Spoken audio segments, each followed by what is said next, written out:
예, 예. 제가 요즘에 아니고 어느 날 문득 생각이 난 게 이 죽음이라는 게 음, 사실 우리가 이렇게 생활하다 보면 이 오감 안입이 우리가 이제 우리 이 삶이라는 것 자체가 작용이라고 하지 않습니까?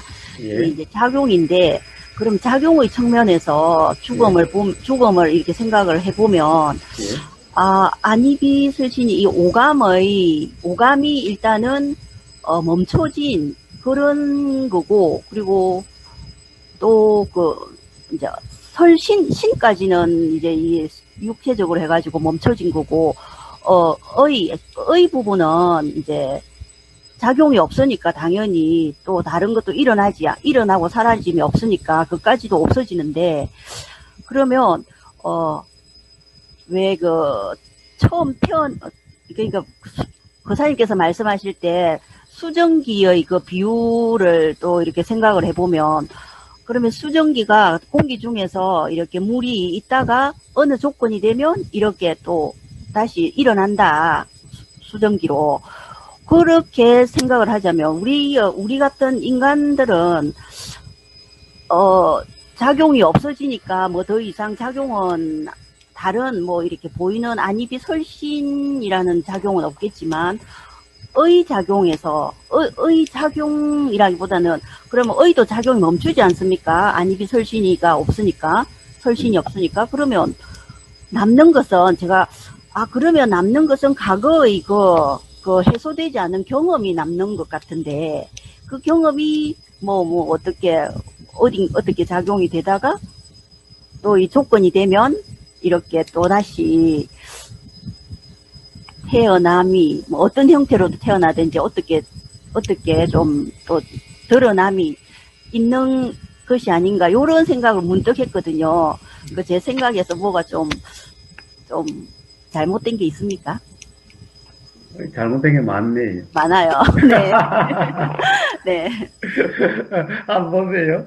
네, 자, 기본적으로는 어떤 점에서 가장 잘못됨이 많냐 하면은, 네, 자, 지금 선생님 살아있지요? 네, 안 죽었죠? 네, 자, 그런데 이 우리가 살아있다라고 하는 이 경험에 대한 이해가 좀 잘못됐어요. 네. 어떤 거냐면은, 사실 우리가 안입이 거의 설신이가 작용? 살아있다. 아니, 그게 아니고 작용. 그러니까 예, 작용되고 있다. 예, 예. 자, 근데 마치 여기에 어떤 맹점이 있냐 하면은, 선생님은 항상 안입이 설신이가 한꺼번에 작용된다라고 하는 이 착각에 빠져 있어요. 음, 무슨 말이냐 하면은, 봐요. 우리가 들림이라고 하는 이 경험 상태는 요 경험 상태만 있어요. 그러니까 우리의 삶이 이게 가령 안입이 설신이가 항상 한꺼번에 작용된다라고 하는 이 착각에 빠져 있다 이 말이.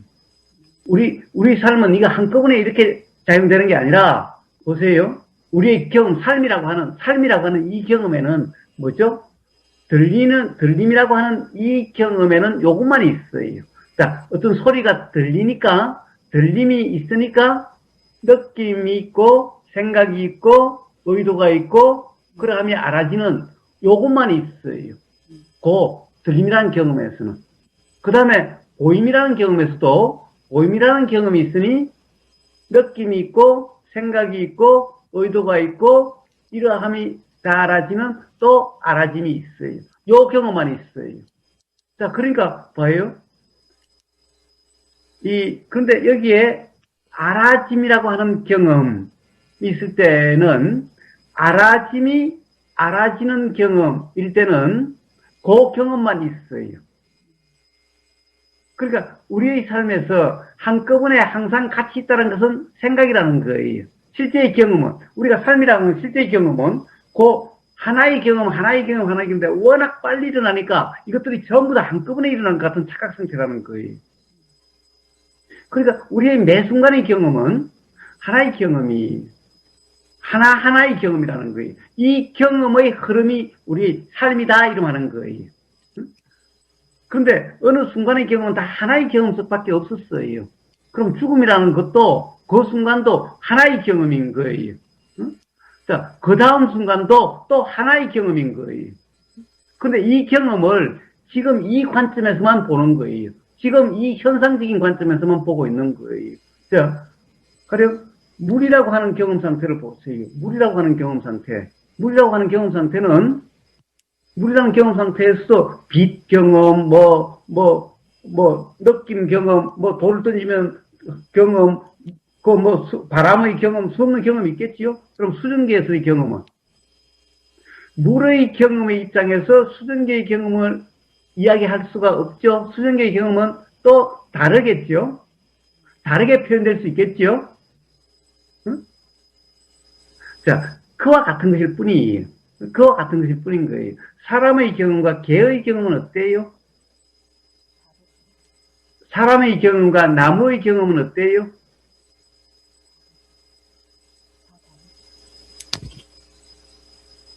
스님, 입은 꼼짝거리는데 말은 안 들린다.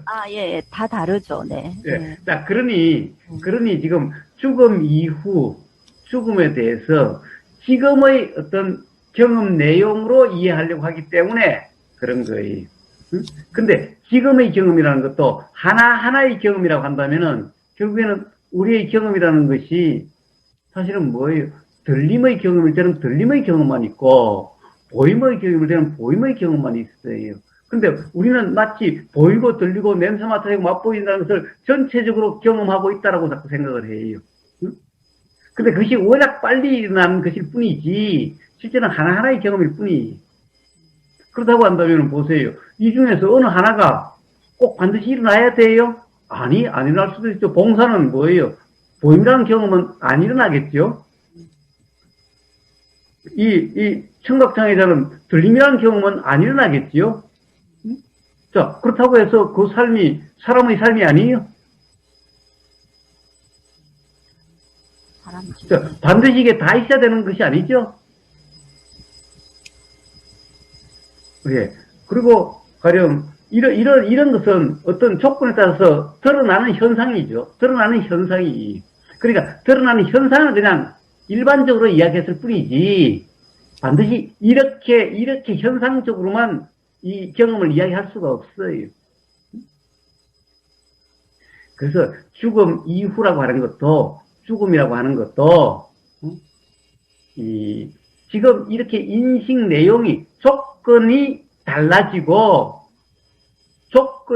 달라지기 때문에 그것에 대해서 일어나는 현상이 달라지게 되는 것일 뿐이지 그걸 지금의 어떤 현상 경험을 가지고 그걸 이해하려고 하니 이해가 안 되게 되고 뭔가 좀 혼란이 일어날 수가 있는 것일 뿐이지 기본적으로 작용의 이치 가령 우리가 연기라고 하는 거와 작용과 현상이라고 하는 이 이치는 그 다음에 조건과 원인과 조건이라고 하는 인연의 이치와 연기라고 하는 이치는 죽음 이전과 이후가 다르지 않고 태어나기 이전과 이후가 다르지 않고 어제와 오늘이 다르지 않아요. 그러니까 사실은 어제와 오늘과 죽음 이전과 죽음 이후가 다르지 않아요. 기본적인 이치라는 것은. 그래서 현상적으로 이해하려고 하면은 그게 이해가 안 되는 거예요. 그래서 현상은 조건에 따라서 살았어도 얼마든지 다를 수가 있는 거예요. 그래서 가령 현상적으로 다르다고 하는 것을 다를 수 있다고 하는 것을 불교에서는 그 31개로 설명을 하나 저기 그 아비담마에서는 뭐 31개의 세상으로 그렇게 설명하기도 해요. 가령 또 뭐 육도윤회라고 이렇게 설명하기도 해요. 자, 근데 그런 것은 육도윤회에는 뭐예요? 천상계에 가면은 그러면은 이렇게 이런 형체라든가 이런 게 없죠. 그래서 금강경에 부처님이 뭐라고 그래요? 가령 어떤 중생에 대한 표현을 난생, 뭐 화생, 또 뭐예요? 태생, 뭐 이렇게 이야기들을 여러 개 나오죠. 자, 그러니까 천상이라고 하는 것은 다 다른 거예요. 어떤 조건에 따라서 그냥 이렇게 일어날 수도 있고 저렇게 일어날 수도 있고, 이 현상이라는 것도, 예, 지구에서 다르고, 어디 달에 가면 다르고, 또 화성에 가면 다르고 달라지는 거예요. 어느, 가령, 우주에, 어디로 가면은 아마 이게, 이 모습이 뿅 사라질 수도 있어요. 즉, 조건이 다르기 때문에 이런 현상으로 안 드러나질 수도 있어요. 그러면 이런 현상의 관점에서 보면, 요 같은 데서는 이 우주의 어느 쪽으로 딱 가면은 뿅 사라지는 것 같이 될 수도 있어요. 자, 그렇기 때문에 지금 현상만으로 모든 것을 이해하려고 하면 안 돼요. 그렇기 때문에 아마 죽음에 대해서 생각하면 막 혼란스러울 거예요. 그러나 문제는 인연과 연기에 대한 분명한 이해가, 경험적인 분명한 이해가 있다고 한다면은, 자, 그런 것이 전혀 의문화되지 않아요. 혼란스럽지 않고 의문이 되지 않아요. 자, 바로, 가령 이 선불교에서도, 부모 미생전 본래 면목이라고 하는 그와 그런 화두와 저 조사들 다 어디로 갔냐라고 하는, 조사들이 죽어서 어디로 갔냐라고 하는 그런 화두. 자, 이런 화두가 바로 그런 것을 묻는 거예요. 그런 데 대해서 분명하냐라는 것을 묻는 거예요. 바로 인연과 연기. 여기에 분명하면은 이런 모든 것이 분명하게 되는 거예요. 그런데 그게 아니라 이 현상을 가지고 죽음을 이해하려고 하니 보이면 없어지고 다 없어지는 것 같은데 그럼 뭐가 있느냐? 자, 이렇게 되어지는 거죠. 예. 자, 그래서 중요한 것은 바로 인연작용이라고 하는 이 이치와 작용의 연기라고 하는 이 이치. 이게 부처님 가르침의 핵심. 즉, 부처님 가르침은 뭐냐? 진리. 이치의 핵심인 거예요. 이것에 대한 경험을 통한 분명한 이해가 있다고 한다면 그런 모든 것에 대해서 의문이 없어져요. 아, 그사님, 그러면 아까 말씀하신 눈의 작용이 없으면은 이게 우리가 소위 말하는 봉사로 드러나고, 그 다음에 또 귀의 작용이 또 없으면 제대로 안 되면 그게 또 이렇게 좀 기머거리로 드러나고 그렇게 드러나는 그런 현상이네요. 그렇죠. 네. 아, 예. 네. 알겠습니다, 그사님. 감사합니다. 예, 자, 그래서, 죽음을 이해하려고 하지 마시고, 지금 이 순간 도의 점검을 통해서 도라고 이름하는 그런 경험 상태가 되면은, 바로 경험을 통한 자각이 일어나고, 자각이 일어나면 그런 모든 부분에 대해서 더 이상 어떤 의문이나 혼란이 없게 돼요. 네.